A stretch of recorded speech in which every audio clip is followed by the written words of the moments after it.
Hello dear students, എല്ലാവർക്കും Franklin's ലെക്ചേഴ്സിലേക്ക് സ്വാഗതം. അപ്പം നമുക്ക് ഈ ഒരു സെമിസ്റ്ററിൽ പഠിക്കാനുള്ള സബ്ജക്റ്റ് ലീനിയർ കൺട്രോൾ സിസ്റ്റം എന്ന് പറയുന്ന EET 302 കോഡുള്ള സബ്ജക്റ്റ് ആണ്. അപ്പം ഇന്ന് നമ്മൾ സബ്ജക്റ്റ് പഠിച്ച് തുടങ്ങുന്നൊന്നുമില്ല, പകരം ഇതെന്താണ് ഈ സബ്ജക്റ്റിൽ പഠിക്കാനുള്ളത് എന്നുള്ളത് ഒരു ബേസിക്സ് ലെവലിലുള്ള ഒരു അണ്ടർസ്റ്റാൻഡിങ് ഉണ്ടാക്കിയെടുക്കുക എന്നുള്ളതാണ് ഇന്നത്തെ ക്ലാസ്സിൻ്റെ ലക്ഷ്യം. ഓക്കെ, അപ്പോൾ ഇതിൽ നമ്മൾ ഡിസ്കസ് ചെയ്യാൻ പോകുന്നത് നിങ്ങളുടെ ഇന്റേണൽ മാർക്ക് എങ്ങനെയാണ്, എത്ര ശതമാനം എവിടെ നിന്നൊക്കെയാണ് വരിക, അതേപോലെ എക്സ്റ്റേണൽ മാർക്ക് എത്ര ശതമാനമാണ്, എത്ര മാർക്കിനാണ് നിങ്ങൾ പരീക്ഷ എഴുതേണ്ടത്, എത്ര മണിക്കൂറാണ് നിങ്ങളെ പരീക്ഷ, പിന്നെ ഈ ഒരു സബ്ജക്റ്റ് പഠിക്കാൻ വേണ്ടി മുമ്പ് വേറെ ഏതെങ്കിലും സബ്ജക്റ്റുകളുടെ ഒരു പഠിച്ചിട്ടുള്ള പരിചയം നിങ്ങൾക്ക് ആവശ്യമാണോ, ഈ കാര്യങ്ങളൊക്കെ ഡിസ്കസ് ചെയ്യും. പിന്നെ ബേസിക്കലി ഓരോ മൊഡ്യൂളുകളുടെ സിലബസും ആ സിലബസ് കൊണ്ട് നമ്മൾ എന്ത് പഠിക്കണം എന്നാണ് ഈ സിലബസ് ഉണ്ടാക്കിയ ആൾ ഉദ്ദേശിച്ചിരിക്കുന്നത്, അതായത് ഗവൺമെന്റ് ഉദ്ദേശിക്കുന്നത് എന്നുള്ളതാണ്. പിന്നെ നിങ്ങൾക്ക് പഠിക്കാൻ വേണ്ട ബാക്കി സപ്പോർട്ടും കാര്യങ്ങളും, ലൈക്ക് എങ്ങനെ പഠിക്കണം, ഏതൊക്കെ ബുക്ക് റെഫർ ചെയ്യണം, എങ്ങനെയൊക്കെയാണ് ഈ സബ്ജക്റ്റിന്റെ ഒരു നേച്ചർ, ഇതൊക്കെയാണ് പറയാൻ പോകുന്നത്. യെസ്, അപ്പം ഇത് കുറേയൊക്കെ കോമൺ ആയിട്ടുള്ള ഒരു സബ്ജക്റ്റ് ആണ്. നിങ്ങൾക്ക് ചിലപ്പോൾ ഇലക്ട്രോണിക്സ് ആൻഡ് കമ്മ്യൂണിക്കേഷൻകാർക്കും അതേപോലെ തന്നെ ഇലക്ട്രോണിക്സ് ആൻഡ് ഇൻസ്ട്രുമെന്റേഷൻകാർ, പിന്നെ നിങ്ങൾ ട്രിപ്പിളിക്കാർ, അങ്ങനെ ഒരുപാട് പിന്നെ ബ്രാഞ്ചസിന് കോമൺ ആയിട്ട് വരുന്ന ഒരു സബ്ജക്റ്റ് ആണ് ഈ കൺട്രോൾ സിസ്റ്റം എന്ന് പറയുന്നത്. S6 സബ്ജക്റ്റ് ആണ്. അപ്പം നിങ്ങൾക്ക് അതിൻ്റെ ഒരു എന്താ പറയുക ടഫ്നെസ് ലെവൽ നിങ്ങൾക്ക് അസ്യൂം ചെയ്യാൻ പറ്റും. അതായത് അത്യാവശ്യം കണ്ടന്റ് ഉള്ള ഒരു പേപ്പർ തന്നെയാണത്. ഇതൊരു തിയറി പേപ്പർ അല്ല എന്ന് ഞാൻ പറയും. എന്ന് വെച്ചാൽ തിയറി ഇല്ല എന്നല്ല, ഇതിൽ കുറേയൊക്കെ പ്രോബ്ലമാറ്റിക് ആണ്. ലൈക്ക് എന്നാൽ നമ്മൾ പിന്നെ മാത്സിനൊക്കെ ചെയ്ത പോലത്തെ പ്രോബ്ലംസ് ആണോ, അതുമല്ല. വേറെ രീതിയിലുള്ള പ്രോബ്ലംസ്, പല രീതിയിലുള്ള ഗ്രാഫുകൾ വരയ്ക്കുക, പിന്നെ പല തരത്തിലുള്ള ലീനിയർ ഡിഫറൻഷ്യൽ ഇക്വേഷൻസ് സോൾവ് ചെയ്യുക, ഇതൊക്കെയാണ് നമ്മളുടെ പ്രോസസ്സ് എന്ന് പറയുന്നത്. എല്ലാ യൂണിറ്റുകളിലും അതില്ല. ഒന്നാമത്തെ യൂണിറ്റിലെല്ലാം പ്രോബ്ലം വളരെ കുറവാണ്, പ്രോബ്ലം ഇല്ല എന്ന് തന്നെ നമുക്ക് വേണമെങ്കിൽ പറയാം. 2, 3, 4, 5 യൂണിറ്റുകളിലാണ് കുറേയൊക്കെ പ്രോബ്ലംസ് ഉള്ളത്. അതിൽ എനിക്കൊന്ന് 4ഉം 5ഉം യൂണിറ്റ് കുറേ ഗ്രാഫുകളൊക്കെ വരയ്ക്കാനുള്ളത്. അപ്പോൾ എന്താണെന്നുള്ള കൃത്യമായിട്ട് നമുക്ക് നോക്കാം. ഓക്കെ, അപ്പം നിങ്ങളുടെ പരീക്ഷേനെ പറ്റിയും അതേപോലെ തന്നെ നിങ്ങളുടെ ഇന്റേണൽ മാർക്കിൻ്റെ അസസ്മെന്റ് പറ്റിയൊക്കെ കുറച്ച് കാര്യങ്ങൾ പറഞ്ഞ ശേഷം സബ്ജക്റ്റ് എന്താണെന്ന് പറയാം. അപ്പോൾ നമ്മളെ കോഴ്സ് കോഡ് എന്ന് പറയുന്നത് EET 302 ആണ്. EET 302 ആണ് കോഴ്സ് കോഡ്. നിങ്ങളുടെ മാർക്കിൻ്റെ ഡിവിഷൻ നോക്കുകയാണെങ്കിൽ ഇന്റേണൽ അസസ്മെന്റ് മാർക്ക് 50യും എൻഡ് സെമസ്റ്റർ എക്സാമിനേഷനുള്ള മാർക്ക് 100 മാർക്കുമാണ്. 4 ഇതിൻ്റെ ക്രെഡിറ്റ്. 3 മണിക്കൂറാണ്ടാണ് പരീക്ഷ എഴുതേണ്ടത്. ഈ ഒരു സബ്ജക്റ്റ് പഠിക്കാൻ പ്രത്യേകിച്ച് മുൻപരിചയം ഒന്നും വേണ്ട. അപ്പോൾ മാത്സിലെ ഇൻ്റഗ്രേഷനും ഡിഫറൻസിയേഷനും അങ്ങനത്തെ കാര്യങ്ങളൊന്നും അല്ല നമ്മൾ ഇതിനകത്ത് പഠിക്കുന്നത്.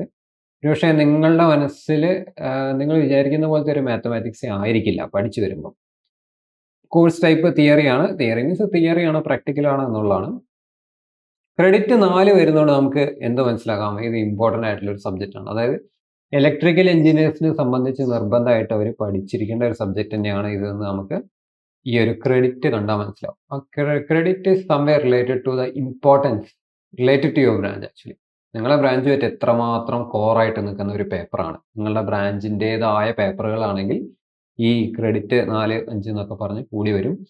ഇനി പൊതുവായിട്ടുള്ള നമ്മളുടെ എൻവയോൺമെൻറ്റൽ സയൻസും എത്തിക്സും അങ്ങനത്തെ പേപ്പറുകളൊക്കെ ആണെങ്കിൽ അതിന് ക്രെഡിറ്റ് വാല്യൂ കുറവായിരിക്കും. അപ്പോൾ ഓർക്കേണ്ട കാര്യം, ക്രെഡിറ്റ് വാല്യൂ കൂടുതലുള്ള സബ്ജക്റ്റുകൾ പഠിച്ച് അതിനകത്ത് നല്ല മാർക്ക് വാങ്ങിക്കഴിഞ്ഞാൽ നമ്മളുടെ ഫൈനൽ CGPA കാൽക്കുലേഷൻ ചെയ്യുന്നത് ഈ ക്രെഡിറ്റൊക്കെ ഉൾപ്പെടുത്തിക്കൊണ്ടാണ്. ഉദാഹരണം, നിങ്ങൾ ഇലക്ട്രിക്കൽ എഞ്ചിനീയേഴ്സ് ആണ്. അപ്പോൾ നിങ്ങൾ ഇലക്ട്രിക്കൽ എഞ്ചിനീയേഴ്സിനെ സംബന്ധിച്ച് ഈ ഒരു സബ്ജക്റ്റ് ഇമ്പോർട്ടൻ്റ് ആണ് എന്നതിൻ്റെ ക്രെഡിറ്റ് 4 കണ്ടപ്പോൾ നമുക്ക് മനസ്സിലായി. ഇതിൽ നിങ്ങൾ നല്ലൊരു മാർക്ക് സ്കോർ ചെയ്യുന്നതും ആവറേജ് മാർക്ക് സ്കോർ ചെയ്യുന്നതും ക്രെഡിറ്റ് കുറവുള്ള സബ്ജക്റ്റിൽ നല്ല സ്കോർ വാങ്ങുന്നതും തമ്മിൽ ഏകദേശം സിമിലർ ആയിട്ടുള്ള ഒരു എഫക്റ്റാണ് പേഴ്സൻറ്റേജിലേക്ക് കൺവേർട്ട് ചെയ്യുമ്പോൾ നമുക്ക് കിട്ടുക. അപ്പോൾ ഇതാണ് ഫണ്ടമെൻ്റലി കോഴ്സിനെ പറ്റിയുള്ള ഡീറ്റെയിൽസ്. ഇനി ഇതിന് അസസ്മെന്റ് പാറ്റേൺ നോക്കുകയാണെങ്കിൽ ടോട്ടൽ 150 മാർക്കാണ്, നേരത്തെ പറഞ്ഞു. അതിൽ ഇന്റേണൽ മാർക്ക് 50ഉം എക്സ്റ്റേണൽ മാർക്ക് 100ഉമാണ്. 3 മണിക്കൂറിൻ്റെ പരീക്ഷയാണ്. പിന്നെ 50 മാർക്കിൻ്റെ ടെസ്റ്റിൻ്റെ അസസ്മെന്റ് ക്രൈറ്റീരിയ ആണ് റിമെമ്പറിങ്, അണ്ടർസ്റ്റാൻഡ്, അപ്ലൈ. അപ്പോൾ ഇതൊന്നും നിങ്ങൾ പൂർണ്ണമായിട്ട് മനസ്സിലാക്കണമെന്നൊന്നുമില്ല. അതായത് ഒരു ചോദ്യം വന്നു കഴിഞ്ഞിട്ടുണ്ടെങ്കിൽ, ഇപ്പോൾ ഞങ്ങൾ ടീച്ചേഴ്സിന് ഞങ്ങൾക്ക് ഇഷ്ടമുള്ള പോലെ ഒരു ചോദ്യം ഫ്രെയിം ചെയ്യാൻ പറ്റില്ല. ഞങ്ങൾ ഉണ്ടാക്കുന്ന ഒരു ചോദ്യം അത് നോക്കുക 10 മാർക്സിന് വരുന്നത് ആക്ച്വലി റിമെമ്പറിങ് ടൈപ്പ് ആയിരിക്കണം. റിമെമ്പറിങ് ടൈപ്പ് എന്നൊക്കെ പറഞ്ഞിട്ടുണ്ടെങ്കിൽ എന്താ ചോദിക്കാം, ഇപ്പം ഇന്ത്യയുടെ ക്യാപിറ്റൽ ഏതാണ് എന്നൊരു ചോദ്യം വന്നു കഴിഞ്ഞാൽ നിങ്ങൾക്ക് ഓൾറെഡി അറിയാം. അത് നിങ്ങൾ ഓർമ്മയിൽ നിന്ന് എടുത്തെഴുതുകയാണ് വേണ്ടത്. അല്ലാതെ ഇത് എന്താന്ന് കണ്ടുപിടിക്കേണ്ട ആവശ്യമില്ല, ഡെറൈവ് ചെയ്യേണ്ട ആവശ്യമില്ല, മാത്തമാറ്റിക്കൽ എക്സ്പ്രഷൻസ് വേണ്ട, മറ്റ് വേറെ എന്തെങ്കിലും കാര്യമായിട്ട് ലിങ്ക് ചെയ്തിട്ടുണ്ടോ? ഇല്ല. നേരിട്ടൊരു ചോദ്യം അറിയാമെങ്കിൽ അത് ഓർമ്മയിൽ നിന്ന് എടുത്തെഴുതുക.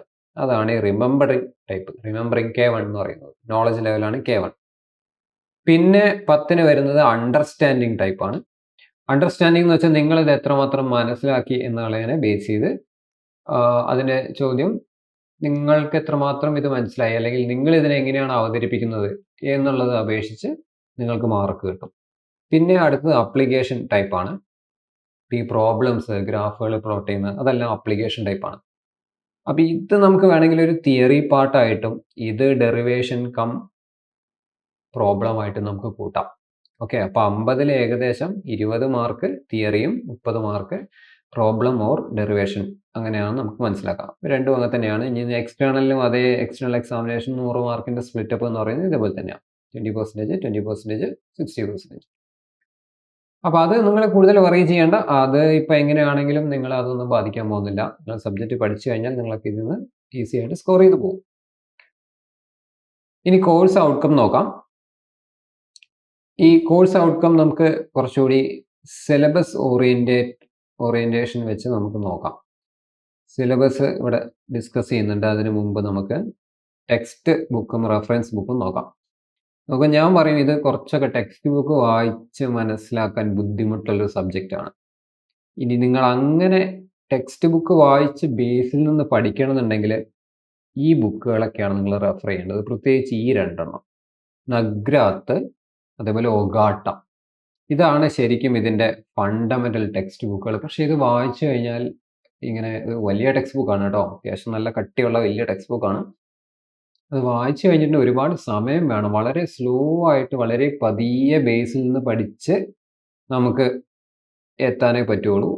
ഇനി ഈ ബെഞ്ചമിൻ കുവോ അതേപോലെ തന്നെ ദേശായി, ഗോപാൽ, ഈ ബുക്കൊക്കെ കുറച്ചുകൂടി കംപ്രസ്ഡ് ആണ്. അതായത് പേജസ് ഒക്കെ കുറവാണ്. കുറച്ചുകൂടി നിങ്ങളുടെ സിലബസിന് വേണ്ടി എന്താ പറയുക, ഡിസൈൻ ചെയ്ത ബുക്കുകൾ എന്ന് വേണമെങ്കിൽ പറയാം. കാര്യം ഇത് റെഫറൻസിൻ്റെ ഗണത്തിലാണ് പെടുത്തിയിട്ടുള്ളത്, ടെക്സ്റ്റ് ബുക്കിൻ്റെ ഗണത്തിലും. ആക്ച്വലി ഈ ഒരു സബ്ജക്റ്റ് ഇങ്ങനെയാണ് പഠിക്കേണ്ടത്. മിക്കവാറും ഇത് തിരിച്ചാണ് വരാറ് അല്ലേ. കൂടുതൽ ഡീറ്റെയിൽ ആയി പഠിക്കേണ്ടത് റെഫറൻസും ആവശ്യമുള്ള കണ്ടന്റ് എവിടെ നിന്ന് കിട്ടുമെന്നുള്ളതാണ് ടെക്സ്റ്റ് ബുക്കും. പക്ഷേ ഇവിടെ ഈ ഒരു സബ്ജക്റ്റിൽ നേരെ തിരിച്ചാണ്. അപ്പോൾ ഈ ടെക്സ്റ്റ് ബുക്കുകൾ കുറേയൊക്കെ നിങ്ങൾക്ക് ഇൻ്റർനെറ്റിൽ കിട്ടും. ഫ്രീ ആയിട്ടുള്ള PDF-കളൊക്കെ ജെന്യൂൻ ആയിട്ടുള്ള സോഴ്സുകളിൽ നിന്ന് നിങ്ങൾക്ക് ഡൗൺലോഡ് ചെയ്ത് എടുക്കാം. സ്റ്റിൽ ഞാൻ റെക്കമെൻഡ് ചെയ്യുന്നത് ഈ മൊബൈലിൽ നോക്കി പഠിക്കുക എന്ന് പറയുന്നത് നമുക്ക് ആർക്കും പ്രത്യേകിച്ച് ഒരു എന്താ പറയുക, ശീലമില്ലാത്ത കാര്യമാണ്. ശീലം എന്ന് പറഞ്ഞിട്ടുണ്ടെങ്കിൽ നിങ്ങളിപ്പോൾ ഫസ്റ്റ് ഇയറും സെക്കൻഡ് ഇയർക്ക് അങ്ങനെ ചെയ്തിട്ടുണ്ടാവും. പക്ഷേ അതിൽ ഭയങ്കര ഒരു ഇമ്പാക്റ്റ് ഉണ്ട്. നമ്മളത് പ്രിൻ്റ് എടുത്തൊരു ടെക്സ്റ്റ് ബുക്ക് വായിക്കുന്നതും നമ്മൾ ഈ മൊബൈൽ ഫോണിൽ തലേദിവസം നോക്കി ഇങ്ങനെ സ്ക്രോൾ ചെയ്ത് പഠിക്കുന്ന തമ്മിൽ ഭയങ്കര വ്യത്യാസമുണ്ട്. ഓക്കെ, അത് സൈക്കോളജിക്കലി നിങ്ങളെ എഫക്റ്റ് ചെയ്യും. ഒരുപാട് കാര്യങ്ങൾ അത് എഫക്റ്റ് ചെയ്യും. നിങ്ങളെ കോൺഫിഡൻസ് ലെവൽ വല്ലാതെ കുറയ്ക്കും മൊബൈലിൽ നോക്കി പഠിക്കുന്നത്. കാരണം നമുക്കത് ശീലമില്ല അല്ലേ. ഇപ്പം നിങ്ങൾ 1ാം ക്ലാസ് തൊട്ട് ഇങ്ങനെ പഠിച്ചെങ്കിലും ഒരു പ്രശ്നമില്ല. ഇപ്പോഴത്തെ ജനറേഷനൊന്നും, ഇപ്പോൾ ഒരു 2ാം ക്ലാസ്സിലും 3ാം ക്ലാസ്സിലും പഠിക്കുന്ന പിള്ളേരൊക്കെ ആകുമ്പോഴേക്കും അവർക്കത് വിഷയമില്ലാതാവും. കാരണം അവർക്ക് മറ്റേ മെത്തേഡ് എന്താണെന്ന് അറിയില്ല. പക്ഷെ നിങ്ങൾ ഒരു 1 മുതൽ 10 വരെ ബുക്ക് വായിച്ച് എഴുതിയാണ് പഠിച്ചതെങ്കിൽ ഇനിയും നമ്മുടെ ബ്രെയിൻ ആ ഒരു മൂഡ് അക്സെപ്റ്റ് ചെയ്യുള്ളൂ. അപ്പം നിങ്ങളുടെ മൂഡ്, നിങ്ങളുടെ കോൺഫിഡൻസ്, ഇതൊക്കെ എന്തിന് ഡിപ്പെൻഡ് ചെയ്യും? ഈ ഒരു ലേണിംഗ് സ്റ്റൈലിൽ ഡിപ്പെൻഡ് ചെയ്യും. അപ്പം എല്ലാ പേജസും പ്രിൻ്റ് എടുക്കണം എന്നല്ല ഞാൻ പറയുന്നത്. ആവശ്യമുള്ള പേജസ് പ്രിൻ്റ് എടുത്ത് നല്ലൊരു ടെക്സ്റ്റ് ബുക്ക് ഉണ്ടാക്കിയെടുക്കാൻ പറ്റുമോ എന്നുള്ളത് നോക്കുക കേട്ടോ. മൊഡ്യൂൾ 1 നമുക്ക് പഠിക്കാനുള്ള കണ്ടന്റ് ആണ് ഈ എഴുതിയിരിക്കുന്നത്. ഇതിപ്പോൾ ഞാനിവിടെ വായിച്ചത് കൊണ്ട് നിങ്ങൾക്ക് പ്രത്യേകിച്ച് ഒന്നും മനസ്സിലാവാനൊന്നും പോകുന്നില്ല. ഓക്കെ, അപ്പം ഞാനിത് ഡിസ്പ്ലേ ചെയ്തു എന്നുള്ളൂ. ഇനി ഇതിൻ്റെ കണ്ടന്റ് എന്താണെന്നുള്ള ഒറ്റ വാക്കിൽ പറയാം. നോക്കാം, നമ്മളുടെ പ്രോസസ്സ് എന്താണെന്ന് വെച്ചാൽ ഓട്ടോമാറ്റിക് അല്ലാത്ത എല്ലാ സിസ്റ്റത്തിനെയും ഓട്ടോമാറ്റിക് ആക്കുക എന്നുള്ളതാണ് ഈ സബ്ജക്റ്റ് പഠിക്കുന്ന വഴി നമ്മളുടെ നോളജ് കവറേജ് വരുന്നത്. അതായത് എങ്ങനെ ഓട്ടോമാറ്റിക് അല്ലാത്തൊരു സാധനം ഓട്ടോമാറ്റിക് ആക്കാം. ഓക്കെ, അപ്പം നിങ്ങളൊരു ഫ്ലൈറ്റിൽ ഓട്ടോ പൈലറ്റ് എന്ന് പറയുന്ന ഒരു വേർഡ് നിങ്ങൾ കേട്ടിട്ടുണ്ടാവും. ഓക്കെ, ഫ്ലൈറ്റ് നാവിഗേഷനുമായി ബന്ധപ്പെട്ട ഒരു വാക്കാണ്. അതെന്താ സംഗതി? ഇപ്പോൾ ഒരു പൈലറ്റ് എയർപോർട്ടിൽ നിന്ന് ഫ്ലൈറ്റിൽ കയറി എൻജിൻ സ്റ്റാർട്ട് ചെയ്ത് ടേക്ക് ഓഫ് ചെയ്ത് കഴിഞ്ഞാൽ, ടേക്ക് ഓഫ് ചെയ്യേണ്ടതൊക്കെ പൈലറ്റിന്റെ ജോലിയാണ്. ടേക്ക് ഓഫ് ചെയ്തൊരു പ്രത്യേക ഹൈറ്റിൽ എത്തിക്കഴിഞ്ഞിട്ടുണ്ടെങ്കിൽ ഈ ഫ്ലൈറ്റിന്റെ കമ്പ്യൂട്ടറിൽ, വി കോൾ ഫ്ലൈറ്റ് കമ്പ്യൂട്ടറിൽ ഒരു റൂട്ട് നമ്മൾ ഫീഡ് ചെയ്ത് വെച്ചിട്ടുണ്ടാവും. സോഫ്റ്റ്വെയറിൽ ഒരു റൂട്ട്, അതായത് എവിടെ നിന്ന് എങ്ങോട്ട് പോകണം, എവിടെ നിന്ന് എത്ര ഡിഗ്രി ചെരിയണം, ഏത് ഭാഗത്തെത്തുമ്പോൾ ഹൈറ്റ് ഉയരം കുറയ്ക്കണം, ഏത് ഭാഗത്ത് ഉയർന്ന് പറക്കണം, ഈ കാര്യങ്ങളൊക്കെ കൃത്യമായിട്ട് കോഡ് ചെയ്ത് വെച്ചിട്ടുണ്ടാവും. അപ്പം ഒന്നുകിൽ നമുക്ക് എന്ത് ചെയ്യാം, നമ്മളെ ഇൻസ്റ്റിങ്സ് വെച്ച് എത്ര ദൂരെ എത്തി, ഓക്കെ ഇവിടെ എത്തി, ഇവിടെ നിന്ന് ഹൈറ്റ് കൂട്ടണം, ഹൈറ്റ് നമ്മൾ കൂട്ടി, കുറച്ച് നേരം കഴിഞ്ഞപ്പം ഇവിടെ എത്തി, ഇവിടുന്ന് ഹൈറ്റ് കുറയ്ക്കാനാണ് പറഞ്ഞത്, കുറച്ചു. അങ്ങനെ നമുക്ക് മാനുവലി ഇത് പൈലറ്റ് ചെയ്യാം. അതല്ലെങ്കിൽ നമുക്ക് ഓട്ടോ പൈലറ്റിലിടാം. ഈ ഓട്ടോ പൈലറ്റ് ഇട്ട് കഴിഞ്ഞിട്ടുണ്ടെങ്കിൽ പിന്നെ ഫ്ലൈ ചെയ്യുന്ന ആൾക്ക് ഒരു പണിയില്ല. ജസ്റ്റ് മോണിറ്റർ ചെയ്താൽ മതി. സിസ്റ്റം തന്നെ, വിമാനം തന്നെ എന്ത് ചെയ്തോളും, അതിനോട് പറഞ്ഞ പോലെ കൃത്യമായിട്ട് വളവുകൾ എടുക്കുകയും ഡിസെൻഡ് ചെയ്യുക, ക്ലൈംബ് ചെയ്യുക, അതായത് മുകളിലോട്ടും താഴേക്കൊക്കെ പോയി കാര്യങ്ങളൊക്കെ ചെയ്യും. അതൊരു ബെസ്റ്റ് ഓട്ടോമൈസേഷൻ എക്സാമ്പിളാണ്. ഓക്കെ, അപ്പോൾ വലിയ സ്കെയിലുള്ള ഒരു എക്സാമ്പിളാണ് ഞാൻ പറഞ്ഞു കേട്ടോ. ഇനി ചെറിയ സ്കെയിലുള്ള എക്സാമ്പിളുകളൊക്കെ നിങ്ങൾ ഡെയിലി കാണുന്ന, നിങ്ങൾ ഒരു ഷോപ്പിംഗ് മോളിലേക്ക് നടന്നു പോകുന്ന സമയത്ത് ഒരു ഡോർ ഓട്ടോമാറ്റിക്കലി തുറക്കുന്നു. ഓക്കെ, അതേപോലെ തന്നെ നിങ്ങൾ ഒരു വാഷ് ബേസിൽ കൈ കഴുകാൻ വേണ്ടി പോകുമ്പോൾ നിങ്ങൾ കൈ വെക്കുന്നതും പൈപ്പിൽ നിന്ന് വാട്ടർ ഫ്ലോ. അപ്പോൾ ഇതൊക്കെ ഓട്ടോമാറ്റിക് ആക്കിയതാണ് അല്ലേ, നമ്മൾ മാനുവലി ചെയ്തുകൊണ്ടിരുന്ന സിസ്റ്റത്തിന് നമ്മൾ ഓട്ടോമാറ്റിക് ആക്കിയത്. അപ്പോൾ ഈ മാനുവലി നമ്മൾ ചെയ്തുകൊണ്ടിരുന്ന ഒരു കാര്യം ഓട്ടോമാറ്റിക് ആക്കി നമ്മൾ മാറ്റുന്ന സമയത്ത് ഒരുപക്ഷെ വളരെ പെട്ടെന്ന് നമുക്ക് എന്ത് ചെയ്യാൻ പറ്റൂല, ഈ കാര്യങ്ങളൊക്കെ കൃത്യമായി ചെയ്യാൻ പറ്റില്ല. പ്രത്യേകിച്ച് ഫ്ലൈറ്റിൻ്റെ ഒക്കെ കാര്യമാണെങ്കിൽ വളരെ ഡിഫിക്കൽട്ടാണ്. ഇപ്പോൾ എക്സാമ്പിൾ ഞാനിപ്പം പറയുന്നത് വെച്ചാൽ, നമ്മളിപ്പം ഫോർ എക്സാമ്പിൾ നിങ്ങളൊരു ബൈക്ക് ഉണ്ടാക്കുന്ന ഒരു കമ്പനി സ്റ്റാർട്ട് ചെയ്തെങ്കിൽ, ആ ബൈക്ക് നിങ്ങളുടെ ഒരു ബ്രാൻഡ് ബൈക്ക് നിങ്ങൾ ഉണ്ടാക്കി. ആ ബ്രാൻഡ് ബൈക്ക് നിങ്ങൾ ഉണ്ടാക്കിയിട്ട് നിങ്ങളത് മാർക്കറ്റിലേക്ക് വിറ്റഴിക്കുന്നതിന് മുമ്പ് നിങ്ങൾ ടെസ്റ്റ് ചെയ്യും അല്ലേ, നിങ്ങളെ ട്രാക്കിനകത്ത് ടെസ്റ്റ് ചെയ്യും. ഈ ടെസ്റ്റ് ചെയ്യുമ്പോൾ നിങ്ങൾക്ക് എല്ലാം മനസ്സിലാവും. അതായത് ഇതിൻ്റെ പെർഫോമൻസ് എത്രയാണ്, ഇതിൻ്റെ സ്റ്റെബിലിറ്റി എത്രയാണ്, എത്ര ചെരിച്ച് ഏത് സ്പീഡിൽ പോയി കഴിഞ്ഞാൽ സ്കിഡാവും, ഈ കാര്യങ്ങളൊക്കെ നിങ്ങൾക്ക് അവിടെ നിന്ന് മനസ്സിലായി കഴിഞ്ഞാൽ നിങ്ങൾ ഉദ്ദേശിക്കുന്ന രീതിയിലുള്ള ഒരു പെർഫോമൻസ് അതിനില്ലെങ്കിൽ നമ്മൾ എന്ത് ചെയ്യും, അത് തിരിച്ച് ഗ്യാരേജിലേക്ക് കയറ്റി അതിൻ്റെ പ്രശ്നങ്ങളൊക്കെ തീർത്ത് നിങ്ങൾ പുതിയ മോഡൽ ഈ എല്ലാ കുറ്റങ്ങളും പരിഹരിച്ച ശേഷമാണ് നിങ്ങൾ മാർക്കറ്റിലേക്ക് വിടുക. അത് ചെറിയ കാര്യത്തിലൊക്കെ നടക്കും. ഒരു മിസൈൽ റോക്കറ്റ് ഒരു എയർക്രാഫ്റ്റിൻ്റെ കാര്യത്തിലേക്ക് നടക്കുമോ? നമുക്കൊരു എയർക്രാഫ്റ്റ് ഉണ്ടാക്കി എടുത്ത ഉടനെ ഇത് പറക്കുമോ ഇല്ലയോ എന്നുള്ളത് ടെസ്റ്റ് ചെയ്യാൻ പറ്റുമോ? You cannot do that. അപ്പം അവിടെയാണ് ഇതിൻ്റെ ഒരു ഇമ്പോർട്ടൻസ്, ഈ സബ്ജക്റ്റ്. അപ്പം ഈ ഒരു സബ്ജക്റ്റ് വഴി നമ്മൾ എന്താണോ ഓട്ടോമൈസ് ചെയ്യുന്നത്, നമ്മൾ എന്ത് സിസ്റ്റമാണ് ഉണ്ടാക്കിയെടുക്കുന്നത്, ഓട്ടോമാറ്റിക് ആക്കണ്ട, അപ്പം മാനുവലായി തന്നെയുള്ളൊരു സിസ്റ്റം. നിങ്ങളൊരു ബൈക്കാണ് ഡിസൈൻ ചെയ്യുന്നതെങ്കിൽ ഈ ബൈക്കിനെ നമ്മൾ ആദ്യം മാത്തമാറ്റിക്കലി കൺട്രോൾ സിസ്റ്റം വഴി ഡിസൈൻ ചെയ്യും. കമ്പ്യൂട്ടർ ഉപയോഗിച്ചും ചെയ്യാം, അല്ലാതെ മാനുവലായിട്ടും ചെയ്യാം. അങ്ങനെ ചെയ്തു കഴിഞ്ഞിട്ടുണ്ടെങ്കിൽ നമുക്ക് കുറേ ഇക്വേഷൻസ്, ഈ ഇക്വേഷൻസ് കണ്ടു കഴിഞ്ഞാൽ നമുക്ക് മനസ്സിലാവും, ഇതിനിങ്ങനെ ഒരു പ്രശ്നമുണ്ട്. ഓക്കെ, ഈ ഫ്ലൈറ്റ് ഇത്ര ഹൈറ്റിൽ പറങ്ങുന്ന സമയത്ത് ഇത്ര ഡിഗ്രിയിൽ ഇത്ര നോട്ടിക്കൽ മൈലിൽ ഒരു ക്രോസ് വിൻഡ് വന്നു കഴിഞ്ഞാൽ അതിൻ്റെ ഫ്ലാപ്പ് ഇത്ര ഡിഗ്രി വൈബ്രേറ്റ് ചെയ്യും എന്ന് വരെ നമുക്ക് എന്ത് ചെയ്യാം, കണ്ടുപിടിക്കാം. ആക്ച്വലി ആ കാര്യം നടക്കുന്നതിന് മുമ്പ് തന്നെ എല്ലാ കാര്യങ്ങളും നമുക്ക് ക്രിസ്റ്റൽ ക്ലിയർ ആയിട്ട് മനസ്സിലാവും. ഓക്കെ, അപ്പൊ പിന്നെ ശരിക്കും ഇത് പറപ്പിച്ച് നോക്കേണ്ട കാര്യമുണ്ടോ? ഇല്ല. നമ്മൾ ഫസ്റ്റ് ആ ഒരു വിമാനം ഡിസൈൻ ചെയ്ത് ഇതിൻ്റെ കുറേ ട്രാൻസ്ഫർ ഫംഗ്ഷൻ എന്നൊക്കെ പറഞ്ഞൊരു കാര്യങ്ങളൊക്കെ നമ്മൾ പഠിക്കും. ഈ ട്രാൻസ്ഫർ ഫംഗ്ഷൻ കണ്ടുപിടിച്ച ശേഷം അതൊരു മാത്തമാറ്റിക്കൽ ഇക്വേഷനാണ്. ആ ഇക്വേഷൻ നോക്കിക്കഴിഞ്ഞാൽ ഏകദേശം എല്ലാ കാര്യങ്ങളും അതിന് മനസ്സിലാവും. ഓക്കെ, അപ്പം ബൈക്കാണെങ്കിൽ ആ ബൈക്കിൻ്റെ ഇത് എത്ര ഡിഗ്രി ചെരിച്ചു കഴിഞ്ഞാൽ എപ്പോഴാണ് സ്കിഡ് ആവുക എന്നുള്ള കാര്യങ്ങളൊക്കെ നമുക്ക് കൃത്യമായിട്ട് പറയാൻ പറ്റും. ഈവൻ എഫിഷ്യൻസി, മൈലേജ്, ബ്രേക്കിംഗ്, ഈ കാര്യങ്ങളൊക്കെ നമുക്ക് പറയാൻ പറ്റും. അപ്പം അത് നിങ്ങൾ ചെയ്തു നോക്കി നിങ്ങൾക്ക് കംഫർട്ടബിൾ ആയിട്ടില്ല എങ്കിൽ എന്ത് ചെയ്യുക, ഈ മാത്തമാറ്റിക്കൽ ഇക്വേഷനിൽ മാറ്റങ്ങൾ വരുത്തി നോക്കുക. ഇപ്പോൾ ഒരു മാത്തമാറ്റിക്കൽ ഇക്വേഷൻ ഞാൻ പറയാം, S/S+6 ആണ്. സിമ്പിൾ ആയിട്ടുള്ള പറയുന്നത് കേട്ടോ. S/S+6 ആണ് എന്ന് വിചാരിച്ചു. ഇതൊരു ബൈക്കിന്റെ കോർണറിങ് സ്റ്റെബിലിറ്റി ആണ് പറയുന്നതെങ്കിൽ ഈ 6 എന്ന് പറയുന്ന നമ്പർ മാറ്റി 7 ആക്കി കഴിഞ്ഞാൽ ചിലപ്പോൾ നമുക്ക് അവിടെ കമ്പ്യൂട്ടറിൽ സക്സസ് കാണിക്കും, ആദ്യം ഫെയിലിയർ വന്നത്. അപ്പോൾ 6 എന്ന് പറയുന്നത് മേ ബി ടയറിന്റെ ഫ്രിക്ഷൻ ആവാം, ഏത് ടൈപ്പ് ടയർ ആണ് എന്നുള്ളതാവാം, ആംഗിൾ ആകാം, അല്ലെങ്കിൽ ടയറിന്റെ വിഡ്ത്ത് ആവാം, പ്രൊഫൈൽ ആകാം, എന്ത് വേണമെങ്കിലും ആവാം. അപ്പോൾ നിങ്ങൾക്ക് ഏകദേശം ഒരു ഐഡിയ കിട്ടിയോ എന്താണ് സംഭവം എന്നുള്ളത്? ഈ ഒരു സബ്ജക്റ്റ് ഇല്ലെങ്കിൽ ഒരിക്കലും ചന്ദ്രയാൻ എന്ന് പറയുന്ന സാധനം ചന്ദ്രനിൽ ഇറങ്ങൂല. Okay, definitely ഇറങ്ങൂല. കാരണം നല്ല ഹൈടെക് കൺട്രോൾ എഞ്ചിനീയറിംഗ് ആണ്. നമ്മൾ ഭൂമിയിൽ നിന്നാണ് ഇതിനെ കൺട്രോൾ ചെയ്യുന്നത്. 3,00,000 കിലോമീറ്റർ ദൂരെയാണ് ചന്ദ്രയാൻ, അല്ലേ? അതിനെ ഇവിടെ നിന്ന് ഒരു ജോയ്സ്റ്റിക്ക് വെച്ചാൽ നമ്മൾ കൺട്രോൾ ചെയ്യുന്നു. അതിന്റെ ക്യാമറേനെ കൊണ്ട് ഫോട്ടോ എടുപ്പിക്കുന്നു. ആ ഫോട്ടോ ഈ 3,00,000 കിലോമീറ്റർ അപ്പുറത്ത് നിന്ന് നമുക്ക് അയച്ച് കിട്ടുകയാണ്. നിങ്ങളൊന്ന് ആലോചിച്ച് നോക്കുക. കൺട്രോൾ സിസ്റ്റം ഇല്ലാതെ ഇതൊന്നും നടക്കില്ല. ശരിയല്ലേ? ഏറ്റവും ഓട്ടോമാറ്റിക് ആയിട്ടുള്ള ഒരു മെഷീൻ എക്സാമ്പിൾ ആണ് ഈ ചന്ദ്രയാനൊക്കെ. അതിനകത്ത് എന്തെങ്കിലും മാനുവൽ ആയിട്ടുണ്ടോ? ആരെങ്കിലും അതിനകത്തുണ്ടോ അതിനെ ഓടിക്കാൻ? ഇല്ല. എല്ലാ കൺട്രോളും നമ്മൾ ഇവിടുന്നാ ചെയ്യുന്നത്. Everything is automatic. ഓക്കെ, നിങ്ങൾ ഇൻപുട്ട് കൊടുക്കുന്നതനുസരിച്ച് അത് അവിടെ ഒരു ഔട്ട്പുട്ട് ജനറേറ്റ് ചെയ്യുന്നു, അല്ലെങ്കിൽ നമ്മൾ പ്രതീക്ഷ പോലെ ബിഹേവ് ചെയ്യുന്നു. അപ്പൊ അതിനൊക്കെയാണ് ഈ open loop close loop system എന്നൊക്കെ പറയുന്നത്. ഓപ്പൺ ലൂപ്പ് എന്ന് പറഞ്ഞാൽ ഓട്ടോമാറ്റിക് അല്ലാത്തത്, ക്ലോസ് ലൂപ്പ് എന്ന് പറഞ്ഞാൽ ഓട്ടോമാറ്റിക്, ഓട്ടോമൈസ് ചെയ്തത്. ഓപ്പൺ ലൂപ്പിനെ നമുക്ക് എന്ത് ചെയ്യാം? ക്ലോസ് ലൂപ്പ് ചെയ്യാം, ഓട്ടോമാറ്റിക് ആക്കാം. ഇനി ഇതിന്റെ ഒരു അപ്ലിക്കേഷൻ റേഞ്ച് നോക്കി കഴിഞ്ഞിട്ടുണ്ടെങ്കിൽ ഒരുപാട്, എന്താ പറയാ, ഇപ്പം ഇതൊരു actual control system instrumentation diagram ആണ്. ഇതൊരു close loop system, automatic system ആണ്. ഇത് കാണുമ്പോൾ നിങ്ങൾക്ക് കോംപ്ലിക്കേറ്റഡ് ആണെന്നൊക്കെ തോന്നും, പക്ഷെ സംഗതി വളരെ സിമ്പിൾ ആട്ടോ. അതായത് ഇപ്പൊ ഇതിനകത്തൊരു പൈപ്പ് ഉണ്ട്. ഈ പൈപ്പ് വഴി വെള്ളത്തിനെ ഇതിന്റെ ഈ ഒരു ഡ്രമ്മിന്റെ ഉള്ളിലേക്ക് കയറ്റി വിടുകയാണ്. അങ്ങനെ കയറിയ വെള്ളമാണ് ഈ നീല കളറിൽ നിങ്ങൾ കാണുന്നത്. ഓക്കെ, ഈ കയറിയ വെള്ളത്തിനെ ഈ ബർണർ വെച്ച് ചൂടാക്കി നീരാവിയാക്കും. ആ നീരാവിയെ പല കാര്യങ്ങൾക്ക് വേണ്ടി നമ്മൾ ഇങ്ങോട്ട് എടുക്കും. ആ ബാക്കിയുള്ള പുകയും കാര്യങ്ങളും ഇതിലേ പോകും. ഓക്കെ, അപ്പൊ എന്താണ് ഈ സിസ്റ്റത്തിന്റെ ഒരു പ്രത്യേകത എന്ന് വെച്ചാൽ, ഈ കാണുന്ന ടാങ്കില്ലേ, ഈ ടാങ്കിൽ എപ്പോഴും കറക്റ്റ് 50% വെള്ളം വേണം. 50% വെള്ളം, 50% നീരാവിയും. അതുകൊണ്ടാണ് ഇവിടെ എംടി ആയിട്ടും ഇവിടെ വാട്ടറും കാണിച്ചിരിക്കുന്നത്. ഈ കണ്ടീഷൻ തെറ്റാൻ പാടില്ല.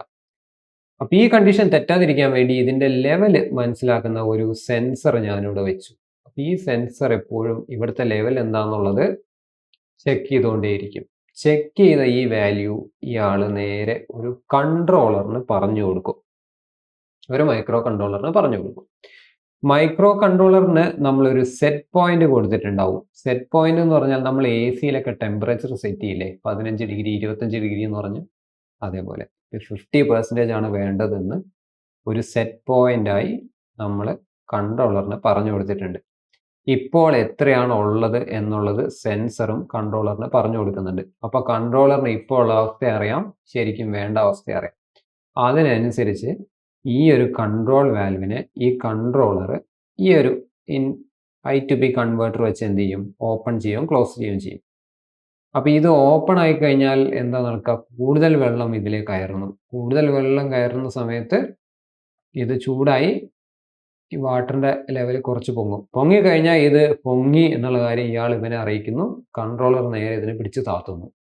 അപ്പൊ ഈ ഒരു വാൽവ് പൊങ്ങിയും താന്നും ഇവിടെയുള്ള വാട്ടറിനെ നമുക്ക് ഓട്ടോമാറ്റിക്കലി കൺട്രോൾ ചെയ്യാൻ പറ്റും.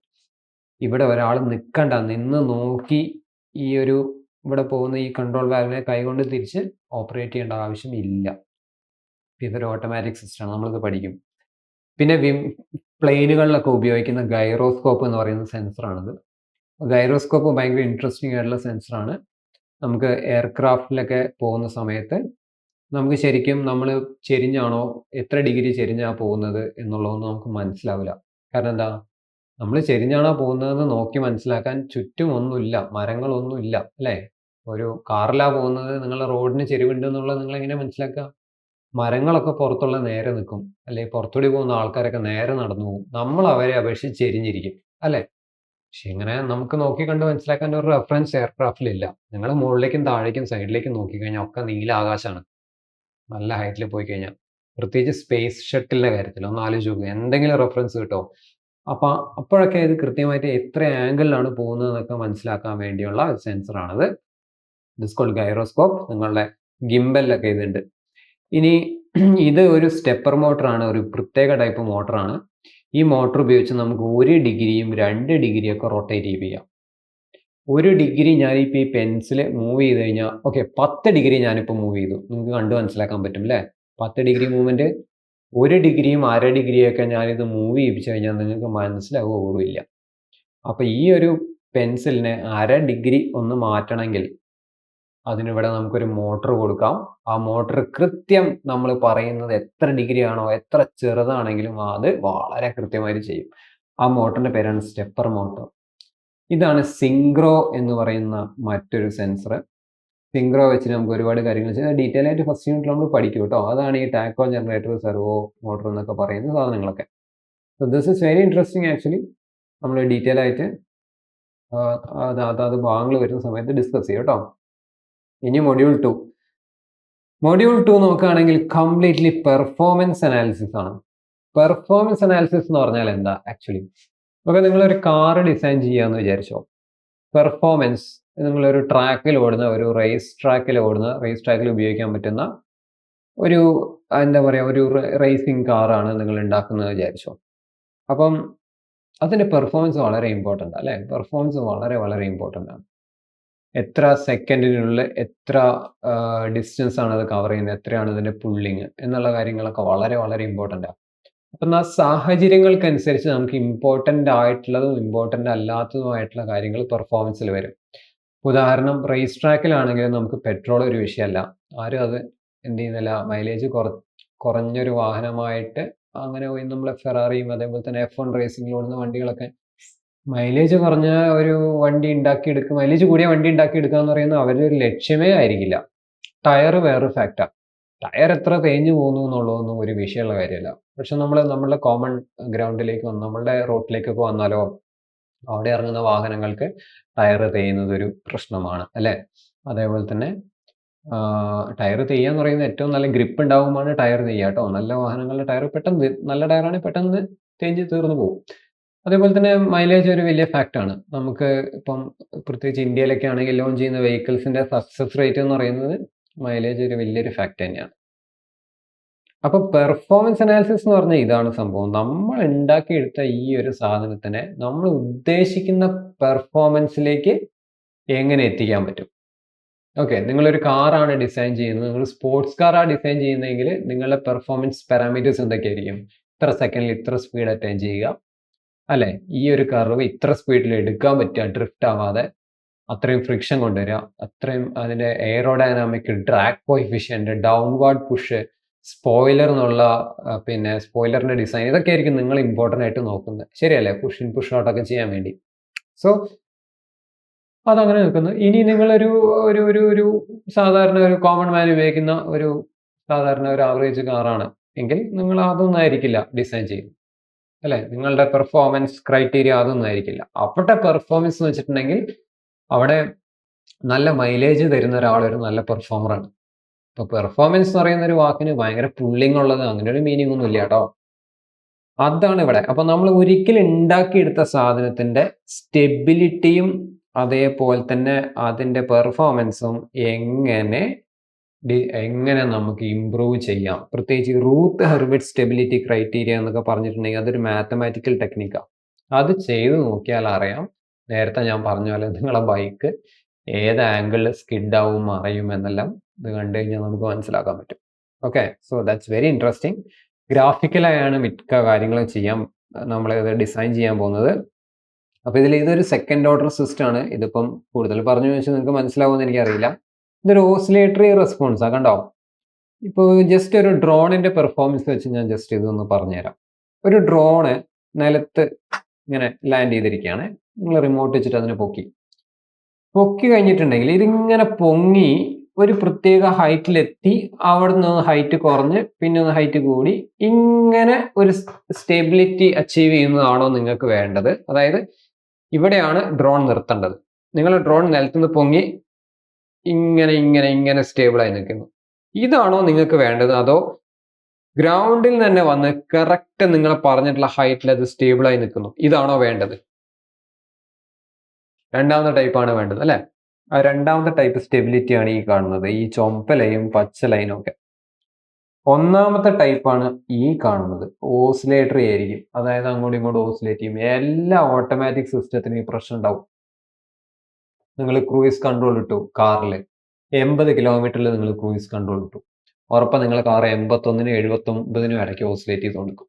നമുക്ക് മനസ്സിലാവില്ല.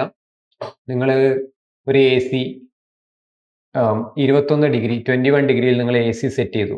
നിങ്ങൾ AC ഒരിക്കലും 21 വർക്ക് ചെയ്യില്ല. അത് 22-നും 20-ക്കും ഇടയ്ക്ക് ഇങ്ങനെ, കാരണം 20 ആകുമ്പോൾ അതിന് മനസ്സിലായി, ഓ പറഞ്ഞതിലും കുറഞ്ഞു പോയി, കൂട്ടാം, അവൻ കൂട്ടിക്കഴിഞ്ഞ് 21 കഴിഞ്ഞ് 22 ആകുമ്പോഴാണ് അതിനെന്ത് മനസ്സിലാവുക, 21 പറഞ്ഞിരിക്കുന്നത്, കൂടിപ്പോയി, ഇനി കുറയ്ക്കാം. ആ ഒരു പ്രശ്നം എല്ലായിടത്തും ഉണ്ടാവും. അപ്പോൾ ഒരു ഫ്ലൈറ്റ് ശരിക്കും പറഞ്ഞാൽ ലാൻഡ് ചെയ്യാൻ നേരത്തെ, അല്ലെങ്കിൽ ഇത് എന്താ പറയുക, ഒരു ഹൈറ്റ് അച്ചീവ് ചെയ്യാൻ നേരത്തെ ഇങ്ങനെ ബിഹേവ് ചെയ്യണോ, അതോ വളരെ സ്റ്റഡി ആയിട്ട് പോകണോ? ദാറ്റ്സ് ഇറ്റ് അല്ലേ. So this is A simple graph which tells stability. അതിന് പലതരത്തിലുള്ള വാക്കുകളൊക്കെ ഉപയോഗിച്ചിട്ടാണ് പറയാത്ത, നമുക്ക് ഡീറ്റെയിൽ ആയിട്ട് പഠിക്കാം കേട്ടോ. സംഭവം ഭയങ്കര ഇൻട്രസ്റ്റിംഗ് ആണ്. ഇനി മൊഡ്യൂൾ 3യിലേക്ക് പോയി കഴിഞ്ഞാൽ ഈ ഒരു സംഭവം ഇങ്ങനെ ആക്കാൻ വേണ്ടിയിട്ട് എന്തൊക്കെയാണ് നമ്മൾ ചെയ്യേണ്ടത്? ഓക്കെ, അപ്പം ഇവിടെ ഒരു കൺട്രോളറിന്റെ കാര്യം നമ്മൾ പറഞ്ഞു, ഇവനാണ് എല്ലാ കാര്യങ്ങളും ചെയ്യുന്നത്. ഓക്കെ, അപ്പൊ ഈ കൺട്രോളറിന്റെ വർക്കിംഗ് അനുസരിച്ചിരിക്കും ഇവിടുത്തെ വെള്ളം സ്റ്റഡി ആയിട്ട് നിൽക്കുമോ അതോ അല്പം ഒന്ന് കൂടിയും കുറഞ്ഞു ആവറേജ് ആ ഒരു ലെവൽ കീപ്പ് ചെയ്ത് നിൽക്കുമോ എന്നുള്ളത് ഇവന്റെ പെർഫോമൻസ് അനുസരിച്ചാണ്. ഇത് കുറേ ടൈപ്പ് നമുക്ക് മാർക്കറ്റിൽ അവൈലബിൾ ആണ്. പി കൺട്രോളർ ഉണ്ട്, PI കൺട്രോളർ ഉണ്ട്, PID കൺട്രോളർ ഉണ്ട്. അങ്ങനെ ഒരുപാട് ടൈപ്പ് കൺട്രോളേഴ്സ് നമുക്കുണ്ട്. ഈ കൺട്രോളേഴ്സിനൊക്കെ വെച്ച് എങ്ങനെയാണ് നമ്മൾ ഈ സംഭവം ചെയ്തെടുക്കുന്നതെന്നാണ് 3ാമത്തെ യൂണിറ്റിൽ പഠിക്കാനുള്ളത്. കൂടാതെ നമുക്ക് കോമ്പൻസേഷൻ ഡിസൈനും പഠിക്കാനുണ്ട്. കോമ്പൻസേഷൻ ഡിസൈൻ എന്ന് പറഞ്ഞാൽ വേറൊന്നുമല്ല, നിങ്ങളൊരു സ്പോർട്സ് കാർ ഡിസൈൻ ചെയ്തു, മേ ബി ആ കാറിന്റെ ഫ്രണ്ടിലെ ബമ്പർ ഇത്ര ഡിഗ്രി നിങ്ങൾ ചെരിച്ചു വെച്ചു, അതിന്റെ വിൻഷീൽഡ് ഗ്ലാസ് നിങ്ങൾ ഇത്ര ചെരിച്ചു വെച്ചു, വലിയൊരു സ്പോയിലർ കൊടുത്തു. സ്പോയിലർ ഉണ്ടെങ്കിൽ വണ്ടി കാറ്റടിച്ചിട്ട് താഴേക്ക് ഡൗൺവേർഡ് ഇരുന്ന് പോവുള്ളൂ, അല്ലെങ്കിൽ ഇങ്ങനെ തെന്നിപ്പോകുന്നത്. ഇങ്ങനെ കുറേ കാര്യങ്ങൾ നിങ്ങൾ ചെയ്തൊരു വണ്ടി പുറത്തിറക്കി, പക്ഷെ ആദ്യത്തെ വളവിൽ തന്നെ വണ്ടി സ്കിഡായിപ്പോയി. അപ്പൊ നമ്മൾ കൺട്രോൾ സിസ്റ്റം വെച്ച് ഇതിന്റെ മാത്തമാറ്റിക്കൽ സംഭവം ചെയ്ത് നോക്കിയപ്പോൾ നമുക്ക് പ്രശ്നം എന്താന്ന് മനസ്സിലായി. പ്രശ്നം ടയറിന് വിടുത്ത് കുറവായതുകൊണ്ടായിരുന്നു. അപ്പൊ നമ്മൾ എന്ത് ചെയ്തു, ടയറിന് വിടുത്ത് കൂട്ടണം. എത്ര വിടുത്ത് കൂട്ടണം അതൊരു ചോദ്യമല്ലേ. ആ എത്ര വിടുത്ത് കൂട്ടണം, എത്ര കോമ്പൻസേഷൻ കൊടുക്കണം, എത്ര എക്സ്ട്രാ ഡിസൈൻ അതിൻ്റെ ഉള്ളിൽ നമ്മൾക്ക് കയറ്റണം, എവിടെയൊക്കെ കയറ്റണം, എന്തൊക്കെ ചെയ്യണം നമ്മളെ ടാർഗറ്റ് അച്ചീവ് ചെയ്യാൻ വേണ്ടി. That's what you mean by compensators. എങ്ങനെ കോമ്പൻസേറ്റ് ചെയ്യേണ്ടത് എന്നുള്ള കാര്യങ്ങളൊക്കെ, അതാണ് മൊഡ്യൂൾ 3യിൽ നമുക്ക് പഠിക്കാനുള്ളത്. ഇപ്പൊ ഈ ഡ്രോണിന്റെ എക്സാമ്പിൾ ഞാൻ നേരത്തെ പറഞ്ഞു. ഇത് literally this is called root locus. ഈ റൂട്ട് ലോക്കസ് വെച്ചിട്ട് ഈ സാധനം സ്റ്റേബിൾ ആവോ ഇല്ലയോ, എത്ര കാറ്റടിച്ചു കഴിഞ്ഞാൽ ഇവൻ ക്ലാഷ് ആവും, എത്ര കാറ്റിനെ വിത്ത്സ്റ്റാൻഡ് ചെയ്യാൻ പറ്റും, എവിടെയൊക്കെ വൈബ്രേഷൻ ഉണ്ടാവും, എത്രയാണ് ഇതിന്റെ ആക്സലറേഷൻ കിട്ടുക എന്നുള്ള കാര്യങ്ങളൊക്കെ നമുക്ക് ഈ സംഭവം വെച്ചിട്ട് പ്രഡിക്റ്റ് ചെയ്യാൻ പറ്റും. ഇതിൽ മാർക്ക് ചെയ്തിട്ടുള്ള ഈ പോയിന്റുകളൊക്കെ ഈ 0 എന്ന് പറയുന്നതിന് എത്ര അടുത്ത് അകലെ പോകുന്നു. ഇപ്പൊ ഇവിടെ ഈ ഗ്രാഫ് ഇപ്പൊ ഇങ്ങനെ വരയ്ക്കുകയാണെങ്കിൽ ഇവൻ കുറച്ചുകൂടി നല്ല സ്റ്റേബിൾ ആയിട്ടുള്ള ഡ്രോൺ ആയിരിക്കും. ഇനി ഇങ്ങനെ എങ്ങാനും വന്നിട്ടുണ്ടെങ്കിൽ അത് നമുക്കൊരു 100 മീറ്ററിന് മുകളിൽ പോക്കാൻ പറ്റില്ല. ഒരു ചെറിയ കാറ്റെടുക്കുമ്പോഴേക്കും താഴെ വീണ് പൊട്ടി നാശമായി പോകും. അപ്പൊ ഇതാണ് ഗ്രാഫുകൾ എന്ന് പറഞ്ഞാൽ ഞാൻ നേരത്തെ പറഞ്ഞിട്ടുണ്ടായിരുന്നു, സ്കെച്ചസ് ഗ്രാഫൊക്കെ ഉണ്ടായിരുന്നു. ഇനി ബോർഡ് പ്ലോട്ട്, അത് യൂണിറ്റ് 4ൽ പഠിക്കാനുള്ള പ്ലോട്ടാണ്. പോളാർ പ്ലോട്ട്, ബോർഡ് പ്ലോട്ട്, ഇതേ പരിപാടി തന്നെ, പക്ഷെ ഗ്രാഫ് ഇത് എങ്ങനെ ഇരിക്കും. ഓക്കെ, ഈ മൊഡ്യൂൾ 3ൽ പഠിച്ച അതേ സ്റ്റെബിലിറ്റി ചെക്കിങ് തന്നെയാണ് ചെയ്യുന്നത്, പക്ഷെ ഗ്രാഫ് എങ്ങനെ ഇരിക്കും. ഇത് പോളാർ പ്ലോട്ടാണ്, ഇത് ബോർഡ് പ്ലോട്ടാണ്. ഈ സാധനം വരച്ച് ഇതിനുള്ളിൽ അടയാളപ്പെടുത്തിയിട്ടുള്ള സംഭവങ്ങളൊക്കെ നോക്കിക്കഴിഞ്ഞാൽ നമുക്ക് സംഭവം മനസ്സിലാവും, എന്തെവിടെയാണ് പ്രശ്നം, എങ്ങനെ ഇവൻ ബിഹേവ് ചെയ്യുന്നുള്ളത് ഈസി ആയിട്ട് നമുക്ക് മനസ്സിലാവും. ഓക്കെ, ഇനി മൊഡ്യൂൾ 5 നോക്കുകയാണെങ്കിൽ മൊഡ്യൂൾ 5ൽ പഠിക്കാനുള്ള നൈക്വിസ്റ്റ് സ്റ്റെബിലിറ്റി ക്രൈറ്റീരിയൻ ആണ്. ഓക്കെ, അതുപോലെ തന്നെ കോമ്പൻസേറ്റർ ഡിസൈനും നമുക്ക് പഠിക്കാനുണ്ട്, എങ്ങനെ കോമ്പൻസേഷൻ കൊടുക്കുക എന്നുള്ളത്. അപ്പോൾ നേരത്തെ 1, 2, 3 യൂണിറ്റിൽ പറഞ്ഞിട്ടുള്ള അതേ കാര്യങ്ങളൊക്കെ തന്നെയാണ് ഇതിനകത്തും പറയാനുള്ള. പ്രത്യേകിച്ച് കൂടുതലായിട്ടൊന്നുമില്ല. പല പല മെത്തേഡുകൾ, നേരത്തെ ഞാൻ പറഞ്ഞു കോമ്പൻസേറ്റർ എന്താണ്, പല ടൈപ്പ് കോമ്പൻസേറ്റേഴ്സ് ഉണ്ട്, അതിൻ്റെ ഡിസൈനൊക്കെയാണ് നമുക്ക് മൊഡ്യൂൾ 5ൽ പഠിക്കാനുള്ളത്. അതേ സാധനം കമ്പ്യൂട്ടറിൽ സിമുലേറ്റ് ചെയ്ത് കാണിക്കാനുള്ള അസൈൻമെൻറ്റും നിങ്ങൾക്ക് ചെയ്യാനുണ്ട്. ഇത് നമ്മൾ പഠിക്കുന്നില്ല, ഇത് നിങ്ങളുടെ റൈറ്റപ്പ് കാര്യങ്ങൾ, നിങ്ങളുടെ അസൈൻമെന്റ്സ്, ഡെമോ അസൈൻമെന്റ് മാത്രമാണ്. അപ്പം നൈക്വിസ്റ്റ് പ്ലോട്ട്, പോളാർ പ്ലോട്ട്, എല്ലാ തരത്തിലുള്ള പ്ലോട്ടുകൾ നമുക്ക് പഠിക്കാനുണ്ട്. ഈ പ്ലോട്ടൊക്കെ വെച്ചിട്ട് എങ്ങനെയാണ് ഇതൊക്കെ സ്റ്റേബിൾ ആയിട്ട് വർക്കൗട്ട് ആവുക എന്നുള്ളത്, ഇതാണ് ഈ കോമ്പൻസേറ്റർ എന്ന് പറയുന്നത്. കോമ്പൻസേറ്റർ വെച്ച് ഇതും കുറേ ഗ്രാഫുകളാണ്. ഇപ്പം ഞാൻ പറഞ്ഞാൽ നിങ്ങൾക്ക് ഒന്നും മനസ്സിലാവില്ല. നമ്മൾ പഠിച്ച് 1ാമത്തെ മൊഡ്യൂൾ കഴിയുമ്പോഴേക്കേ നിങ്ങൾക്ക് ഈ സാധനം എന്താണെന്നുള്ളതൊന്ന് കത്തുള്ളൂ. ഓക്കെ, അപ്പം ഇതാണ് മൊഡ്യൂൾ യൂണിറ്റ്. സംഗതി ഇൻട്രസ്റ്റിംഗ് ആയി തോന്നുന്നുണ്ടാകാം അല്ലേ. നമ്മൾ സത്യം പറഞ്ഞാൽ ശരിക്കും ഇത് പഠിച്ച ഒരാൾക്ക് ഒരു റോക്കറ്റ് ലോഞ്ച് ചെയ്ത് എങ്ങനെയാണ് അതിനെ ഭൂമിയുടെ ചുറ്റും 10 വട്ടം കറക്കി സ്പീഡ് കൂട്ടി ഗ്രാവിറ്റി അസിസ്റ്റ് ഒക്കെ കൊടുത്ത് എങ്ങനെയാണ് 3,00,000 കിലോമീറ്റർ ദൂരെ എത്തിക്കുന്നത് എന്നുള്ളത് മനസ്സിലാവും. സത്യം പറഞ്ഞാൽ മനസ്സിലാവും. പക്ഷേ ഒരു പക്ഷേ ഉണ്ട്. ഞാനീ പറഞ്ഞത് മുഴുവനും ഇതിൻ്റെ അപ്ലിക്കേഷൻ സൈഡാണ്. ഓക്കെ, നിങ്ങൾ അപ്ലിക്കേഷൻ സൈഡ് പഠിക്കാൻ ശ്രമിച്ചിട്ടുണ്ടോ? നിങ്ങൾ ഫിസിക്സിൽ കുറേ തിയറംസ് +2 പഠിച്ചിട്ടുണ്ട് അല്ലെ? ഗോസ് തിയറം, ഒരുപാട് തിയറംസ് പഠിച്ചിട്ടുണ്ട്. ഇതൊക്കെ എവിടെയാണ് പ്രാക്ടിക്കലി അപ്ലൈ ആവുന്നത് എന്ന് നമ്മൾ പഠിച്ചിട്ടില്ല. അതുകൊണ്ടാണ് നമുക്ക് ഫിസിക്സും കെമിസ്ട്രിയൊക്കെ ഭയങ്കര ബോറിംഗ് ആയിട്ട് തോന്നിയത്. നിങ്ങൾക്ക് ഉറക്കം വരുന്നുണ്ടെങ്കിൽ, നിങ്ങൾക്ക് ഇൻട്രസ്റ്റ് കിട്ടുന്നില്ലെങ്കിൽ അതിൻ്റെ കാരണം എന്താണ്? നിങ്ങൾക്ക് ബുദ്ധി ഇല്ലാത്തതുകൊണ്ടൊന്നല്ല. 10ാം ക്ലാസ് പാസ്സാവാനുള്ള ബുദ്ധിയുള്ള ഒരു കുട്ടിക്ക് എഞ്ചിനീയറിംഗ് പാസ്സാവും. അതാണ് എൻ്റെ ഒരു സൈക്കോളജി. എഴുതാനും വായിക്കാനും അറിഞ്ഞാൽ മതി. പിന്നെ പഠിക്കാൻ കഴിവില്ല, പഠിക്കാൻ കഴിവുള്ള ആൾ, കഴിവില്ലാത്ത കുട്ടി, അങ്ങനെ 2 കുട്ടിയൊന്നുമില്ല. ആകെ ഒരു കുട്ടിയേ ഉള്ളൂ. 10ാം ക്ലാസ് പാസ്സായ 10ഉം 15ഉം കുട്ടിയെ 25 അറിയാവുന്ന കുട്ടി. ആ കുട്ടിക്ക് എന്തും ചെയ്യാൻ പറ്റും. പിന്നെ അവൻ എന്ത് ചെയ്യുന്നു, അവന് സപ്ലി വരുന്നുണ്ടോ എന്നുള്ളതൊക്കെ എന്ത് ഡിപ്പെൻഡ് ചെയ്ത് അവന് താല്പര്യം ഉണ്ടോ ഇല്ലയോ എന്നുള്ളതാണ്. ഈ താല്പര്യം പെട്ടെന്ന് നമുക്ക് അങ്ങനെ ഉണ്ടാക്കാൻ പറ്റും. നമുക്ക് ഇഷ്ടമുള്ള കാര്യങ്ങൾ, നമുക്ക് മനസ്സിലാവുന്ന കാര്യങ്ങളോട് നമുക്ക് താല്പര്യം ഉണ്ടാവും. നമുക്ക് ഇഷ്ടമായില്ലെങ്കിലോ ഒന്നും മനസ്സിലാവുന്നില്ല ഈ സംഗതി വായിച്ചിട്ട്, അങ്ങനെയാണെങ്കിൽ നമുക്ക് അതിനോട് ഒരു താല്പര്യം ഉണ്ടാവില്ല. കാരണം എന്താന്ന് നമുക്ക് അറിയില്ലല്ലോ. ശരിയല്ലേ? അപ്പൊ ഞാൻ എപ്പോഴും പറയുന്ന ഒരു കാര്യമാണ്, നമ്മളെ മൊബൈൽ ഫോണിന്റെ എന്താ പറയാ, ഈ ലാൻഡ്സ്കേപ്പിൽ നമ്മൾ പിടിച്ചിട്ട് ഇങ്ങനെ ചെരിച്ച് പിടിച്ചു കഴിഞ്ഞാൽ അത് പോർട്രേറ്റിലേക്ക് ആവും അല്ലേ? ഒരാളെ ഫോട്ടോ എടുത്തിട്ട് ചെരിച്ച് പിടിച്ചു കഴിഞ്ഞാൽ നമ്മളെ മെട്രിക്സിൽ റോവും കോളവും അങ്ങോട്ടും ഇങ്ങോട്ടും മാറ്റുന്ന ട്രാൻസ്പോസ് എടുക്കുന്ന പരിപാടി ചെയ്യാത്ത ആൾക്കാരുണ്ടാവില്ല. ഇത് ചെയ്യുമ്പോൾ ഒന്നും ഇതിന്റെ ആപ്ലിക്കേഷൻ നമ്മൾ പഠിച്ചിട്ടില്ല, നമ്മൾ അന്വേഷിച്ച് പോവാറുമില്ല. ഇനി ഇത് ടീച്ചർമാര് മോശക്കാരാണെന്ന് പറഞ്ഞാലോ, കുറച്ചൊക്കെ ഓക്കെ. എന്നാലും ഇത് 1 മണിക്കൂർ കൊണ്ട് ഒരു ടീച്ചർക്ക് ഒരു ക്ലാസ്സിൽ ഈ കൺട്രോൾ സിസ്റ്റം വെച്ചിട്ട് മാരുതി സുസുക്കി സ്വിഫ്റ്റ് വണ്ടീന്റെ ഡിസൈൻ ഒന്നും ഒരിക്കലും പറയാൻ പറ്റൂല. 1 മണിക്കൂർ സമയമാണ് ഒരു ലെക്ചർ ഉള്ളത് അല്ലേ? അങ്ങനെ 8 മണിക്കൂർ കൊണ്ട് ഈ ഒരു സബ്ജക്റ്റ് നിങ്ങളെ പഠിപ്പിക്കണം. 8 അല്ല 800 മണിക്കൂർ എനിക്ക് തരികയാണെങ്കിൽ ഞാൻ നല്ല അടിപൊളിയായിട്ട് നിങ്ങളിത് പഠിപ്പിച്ചു തരും. നിങ്ങൾ ഫുഡും ഉറക്കവും ഉപേക്ഷിച്ച് ഇതിന് പുറകെ കൂടുന്ന രീതിയിലേക്ക് ഞാൻ എത്തിച്ചേരാം. പക്ഷേ 800 മണിക്കൂർ സമയം നിങ്ങളെ കയ്യിലോ സർക്കാരിൻ്റെ കയ്യിലോ എൻ്റെ കയ്യിലോ ഇല്ല. നിങ്ങളെ കയ്യിലുണ്ട്. നിങ്ങളെ കയ്യിലില്ല എന്ന് ഞാൻ പറയില്ല.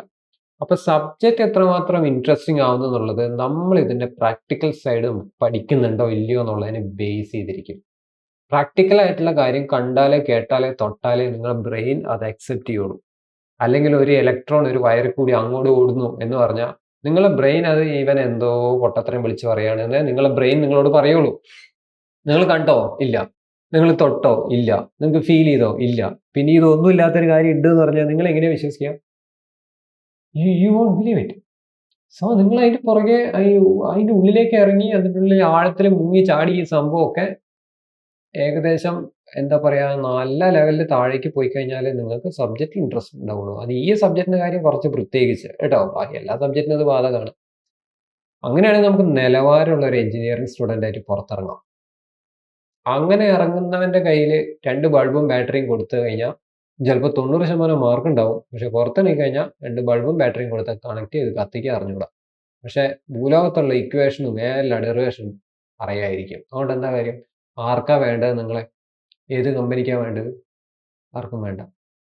അപ്പം അങ്ങനെ ആ ഒരു രീതിയിലേക്ക് മാറുക കേട്ടോ. പ്രാക്ടിക്കൽ സൈഡിലേക്ക് നമ്മൾ പോയാലേ എഞ്ചിനീയറിംഗിന്റെ ബ്യൂട്ടി നമുക്ക് മനസ്സിലാവും. അപ്പോഴേ നമ്മൾ അതിന്റെ പുറകെ കൂടുള്ളൂ. ഇത്രയും കാര്യങ്ങളാണ് എനിക്ക് ഷോർട്ടായിട്ട് പറയാനുള്ളത്. ഇനി സമയം കിട്ടുമ്പോൾ പുട്ടിന്റെ ഇടയ്ക്ക് തേങ്ങ എന്ന് പറയുന്ന പോലെ ഇടയ്ക്കിടയ്ക്ക് എൻ്റെ മനസ്സിലുള്ള കാര്യങ്ങൾ, ഞങ്ങളൊക്കെ പോയ ഒരു വഴി എന്താന്നുള്ളത് പറയാൻ വേണ്ടി ശ്രമിക്കാം. ഓക്കെ, ബോറിംഗ് ഒന്നല്ല മക്കളെ. നിങ്ങൾക്ക് എത്ര ടഫാണോ സബ്ജക്റ്റ് അത്ര ഇൻട്രസ്റ്റിംഗ് ആയിരിക്കും അത്. അതൊരു ഭയങ്കര ബേസ് തിയറാ. നിങ്ങൾക്ക് മനസ്സിലാവാത്തത് നിങ്ങൾ അതിന് പുറകെ കൂടാത്തോണ്ടാ. ശരിയല്ലേ? ചോദിച്ച് പഠിക്കുക. ഇപ്പം എന്താ പറയാ, ഇപ്പൊ എറണാകുളത്തുള്ള ഏതെങ്കിലും ഒരു എറണാകുളം ആലപ്പുഴ ബോർഡറിലുള്ള ഏതെങ്കിലും ഒരു ഗ്രാമത്തിലെ ചെറിയൊരു അഡ്രസ്സ് തന്നിട്ട് നിങ്ങളോട് പോകാൻ പറഞ്ഞിട്ടുണ്ടെങ്കിൽ നിങ്ങൾ എറണാകുളംകാരനാണെങ്കിൽ വരെ നിങ്ങൾക്ക് ആ സ്ഥലം ആരും കേൾക്കാത്തൊരു സ്ഥലമാണെങ്കിൽ പോകാൻ പറ്റില്ല അല്ലേ? ഇവിടെ ഇരുന്ന് തിയറി പഠിച്ച് ഇവിടുന്ന് എവിടുന്ന് ബസ് കിട്ടും ഇതൊക്കെ പ്ലാൻ ചെയ്തിട്ടാണ് പോവുക. അല്ല, അവിടെ ഇറങ്ങുക, റോഡിലെത്തി ചോദിക്കുക, ചേട്ടാ ഇവിടുന്ന് ഇങ്ങോട്ട് എങ്ങനെ ബസ് കിട്ടുമോ, ട്രെയിൻ ഉണ്ടോ? അവിടെ ഇറങ്ങാം. ഇനി എങ്ങോട്ടാ ചേട്ടാ പോകേണ്ടത്? ഈ ഒരു സ്ഥലത്തേക്ക് എനിക്ക് പോകേണ്ടത്, ഇതിങ്ങനെ പോയാൽ എങ്ങനെയാ? അങ്ങനെയല്ല നമ്മൾ എത്തുക. അങ്ങനെ എത്തേണ്ടത് നിങ്ങളെ ഇറങ്ങിയാൽ നിങ്ങൾ എത്തും. നിങ്ങൾ ഇറങ്ങുന്നില്ല എന്നുള്ളതാണ് ഏറ്റവും വലിയ പ്രശ്നം. Okay, yes. അപ്പോൾ ഇത് നിങ്ങളുടെ കയ്യിലാണ്. ആസ് ഓൾവേസ് എല്ലാ സബ്ജക്റ്റും പോലെ തന്നെ ഇതും ഭയങ്കര ബോറിംഗ് ആയിട്ടുള്ള രീതിയിൽ തന്നെയാണ് സർക്കാരിൻ്റെ സിലബസും ക്ലാസ്സൊക്കെ. പക്ഷെ അത് ഇൻട്രസ്റ്റിംഗ് ആക്കണമെങ്കിൽ ആര് വിചാരിക്കണം? ഞാൻ വിചാരിച്ചിട്ടും കാര്യമില്ല, എനിക്ക് അറിഞ്ഞിട്ടും കാര്യമില്ല, എനിക്ക് പറയാനുള്ള സമയമില്ല. അപ്പോൾ അത് ആര് വിചാരിക്കണം? നിങ്ങളാണ് ഹീറോ, നിങ്ങൾ വിചാരിക്കണം കേട്ടോ. യെസ്, അപ്പോൾ അത്രയും കാര്യങ്ങൾ എനിക്ക് പറയാനുള്ളൂ. സ്ട്രൈറ്റ് അവേ നമ്മൾ എന്ത് ചെയ്യും? മൊഡ്യൂള് തുടങ്ങും. ബേസിക് ആയിട്ടുള്ള കാര്യങ്ങളിലുള്ള നിങ്ങൾ അണ്ടർസ്റ്റാൻഡിംഗ് ഒക്കെ അതാത് സമയത്ത് ഞാൻ ക്ലിയർ ചെയ്ത് മാറ്റിക്കോളാം. ബാക്കി നിങ്ങൾ സപ്പോർട്ട് ചെയ്ത് നിന്നാൽ മതി. ഓർഡറിൽ കാണുക കേട്ടോ. ഇനി വരുന്ന വീഡിയോസൊക്കെ 1 കഴിഞ്ഞ് 3ലേക്ക് ചാടരുത്, ഒന്നും മനസ്സിലാവില്ല. 1 കഴിഞ്ഞ് 3, 4, 10 വീഡിയോ ഇട്ടാലും 1 കഴിഞ്ഞ് 2 കാണാവൂ. ഓടിച്ചു വിട്ട് കാണരുത്, സ്പീഡ് കൂട്ടി കാണരുത്. ക്ഷമയോടുകൂടി ഇരുന്ന് എന്ത് ചെയ്യുക? പഠിക്കുക. Okay, yes. അപ്പോൾ നമുക്ക് എന്തായാലും റെഗുലർ ക്ലാസ്സിലെ ഫസ്റ്റ് ക്ലാസ്സിൽ വീണ്ടും കാണാം. Thank you so much. Have A nice day.